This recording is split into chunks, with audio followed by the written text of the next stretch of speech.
İdris Baba, kimse bizim mahallemize giremez. Ben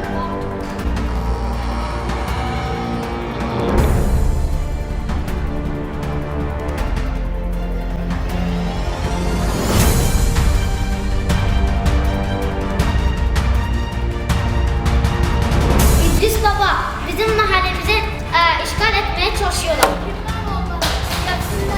adamları toplayın. Kim bunlar görelim. Tamam İdris Baba. İdris Baba demiş ki silahlarınızı alın gelin. İdris Baba ne diyorsa odur, tamam.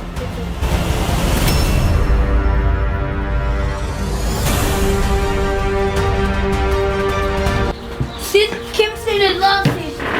Biz buraya savaş için değil barış için geldik. Madem savaş için değil de kardeşlik için gelmişseniz verelim. O zaman kardeşlik bozulmasın. O zaman kardeşlik bozulmasın.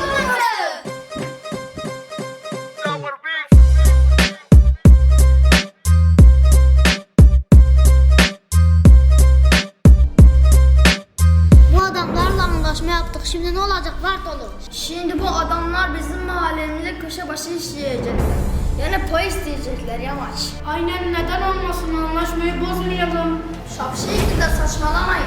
O zaman anlaşma bozulsun. O zaman anlaşma bozulsun.